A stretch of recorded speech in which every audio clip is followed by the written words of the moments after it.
Student visa પર US જઈ રહેલા એક સ્ટુડન્ટને એમ્સ્ટરડમ એરપોર્ટ પરથી ઇન્ડિયા પાછો મોકલી દેવાયાનો એક કિસ્સો સામે આવ્યો છે. આ સ્ટુડન્ટ હૈદરાબાદનો હોવાનું જાણવા મળ્યું છે, જે જાન્યુઆરી 2025માં F1 વિઝા પર અમેરિકા પહેલીવાર ગયો હતો. જોકે તાજેતરમાં જ તે ઇન્ડિયા પાછો આવ્યા બાદ ફરી યુએસ જવા નીકળ્યો ત્યારે એમ્સ્ટરડમ એરપોર્ટ પરથી JFK જતી ફ્લાઇટમાં બેસતા પહેલાં તેને ઇમિગ્રેશન ઓથોરિટી દ્વારા અટકાવવામાં આવ્યો હતો. આ સ્ટુડન્ટને એવું જણાવાયું હતું કે તેના વિઝા રિવોક એટલે કે રદ કરી દેવામાં આવ્યા હોવાથી તે ફ્લાઇટમાં નહીં બેસી શકે. સોશિયલ મીડિયા પર કરવામાં આવેલી પોસ્ટ અનુસાર આ સ્ટુડન્ટનો એવો દાવો છે કે તેને અમેરિકામાં ક્યારે પણ DOI નહોતું મળ્યું કે ન તો તેણે ટ્રાફિકનો કોઈ નિયમ તોડ્યો હતો.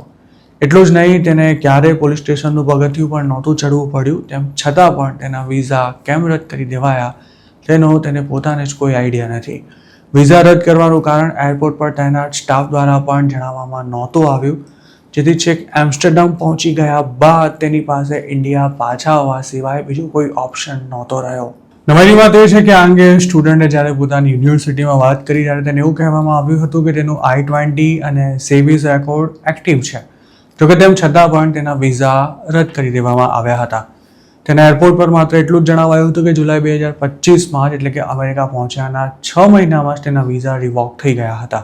જોકે આ અંગે તેને ન તો કોઈ નોટિસ મળી હતી કે ન કોઈ ઈમેલ મોકલવામાં આવ્યો હતો, જેથી પોતાના ઇમિગ્રેશન સ્ટેટસ વિશે તેને કોઈ જાણ જ નહોતી.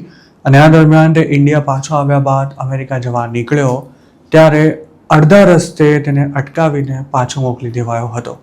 જેના વિઝા રિવોક કરી દેવાય તે ઇમિગ્રન્ટ જો અમેરિકામાં હાજર હોય તો તે કોર્ટમાં જઈ કદાચ પોતાનું સ્ટેટસ પાછું મેળવી શકે છે, પણ અમેરિકાની બહાર રહીને આવી કોઈ જ કાર્યવાહી કરવી લગભગ અશક્ય છે.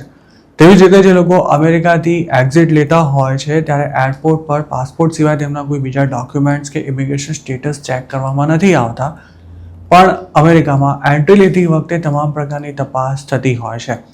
આ જ કારણે આ સ્ટુડન્ટને અમેરિકાથી ઇન્ડિયા જતી ફ્લાઇટ લેવામાં કોઈ તકલીફ નહોતી થઈ, પણ પાછા ફરતી વખતે તે ફસાઈ ગયો હતો. આ કિસ્સો સોશિયલ મીડિયા પર ચર્ચાઈ રહ્યો છે, પણ તેની કોઈ પુષ્ટિ નથી થઈ શકી અને આવા એકલ દોકલ કિસ્સા વિશે કોઈ ઓફિશિયલ જાહેરાત પણ કરવામાં નથી આવતી હોતી. પણ જેમની સાથે આવું થયું હોય તેઓ રેડિટ જેવા સોશિયલ મીડિયા પ્લેટફોર્મ પર પોતાની ઓળખ જાહેર કર્યા વિના જ પોતાના એક્સપિરિયન્સ શેર કરતા હોય છે.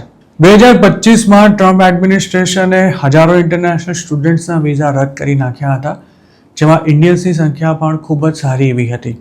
આવા ઘણા સ્ટુડન્ટ સામે જે તે કેસમાં આરોપ પડતા મૂકવામાં આવ્યા હોય કે પછી કેસ ક્લોઝ થઈ ગયો હોય તો પણ તેના આધારે વિઝા રદ કરવાની કાર્યવાહી કરવામાં આવતી હતી, જેને લીધે ઘણા લોકોને અમેરિકા છોડવું પડ્યું હતું. જોકે અમુક ઇન્ડિયન સ્ટુડન્ટ સરકારના આ નિર્ણય સામે કોર્ટમાં ગયા હતા અને તેમને રાહત પણ મળી હતી.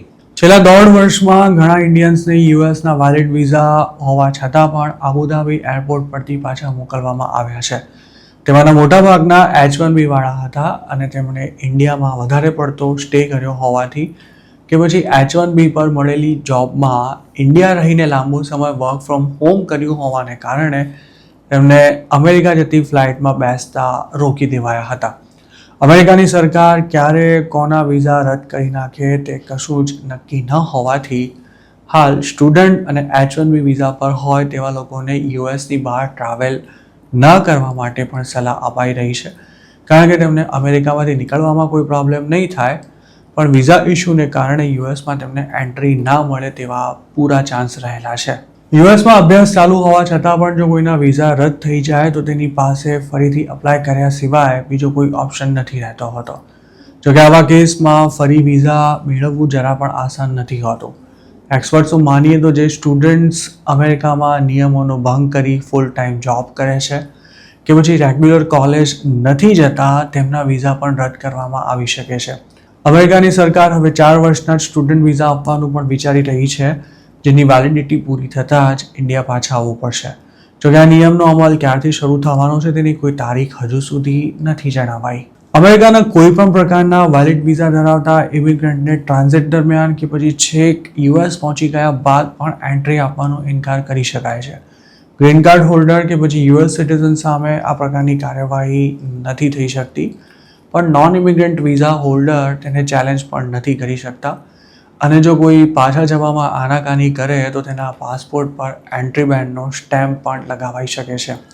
બેન લાગી જાય તો 5 થી 10 વર્ષ માટે અમેરિકા જવું અશક્ય બની જતું હોવાથી જેમને એન્ટ્રી આપવાનો ઇનકાર કરાય તે લોકો ચૂપચાપ ઇન્ડિયા કે પછી પોતાની અન્ય કોઈ હોમ કન્ટ્રી પાછા જતા રહેતા હોય છે.